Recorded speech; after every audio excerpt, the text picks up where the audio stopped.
জুলাই সনদ বাস্তবায়ন আদেশকে বিএনপির পক্ষ থেকে প্রতারণার দলিল বলার তীব্র সমালোচনা করেছেন জামায়াতে ইসলামীর আমির ও বিরোধী দলীয় নেতা ডাক্তার শফিকুর রহমান।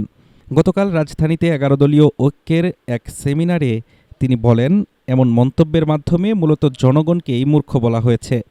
একই সেমিনারে জামায়াত ও মিত্র দলগুলোর নেতারা বিএনপির রাজনৈতিক অবস্থানের সমালোচনা করে নিজস্ব বিকল্প গড়ে তোলার ঘোষণা দেন। সম্প্রতি জামায়াত নেতৃত্বাধীন ১১ দলীয় ঐক্যের একটি সেমিনারে বিএনপির সাম্প্রতিক ভূমিকার তীব্র সমালোচনা করেন বিরোধী দলীয় নেতা ডাক্তার শফিকুর রহমান। তিনি অভিযোগ করেন, জুলাই সনদকে প্রতারণার দলিল বলে মূলত বিএনপি জনগণের সঙ্গে প্রতারণা করেছে। গণভোটের প্রশ্ন সাধারণ মানুষ বুঝবে না। বিএনপি নেতাদের এমন দাবিকে জনগণকে মূর্খ বানানোর চেষ্টা বলে মন্তব্য করেন জামায়াত আমির। সেই সাথে সাফ জানিয়ে দেন, নতুন কিংবা পুরনো কোনো ধরনের ফেসিবাদী বরদাস্ত করা হবে না।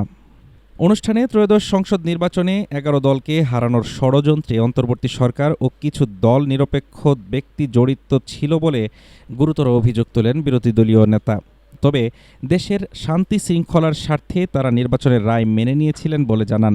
একই মঞ্চ থেকে এলডিপি চেয়ারম্যান কর্নেল অলি আহমদ প্রধানমন্ত্রী তারেক রহমানের বেশ কিছু পদক্ষেপের সমর্থন করলেও প্রধানমন্ত্রীর চারপাশে থাকা কিছু ব্যক্তির গোপন ষড়যন্ত্র নিয়ে সতর্কবার্তা দেন।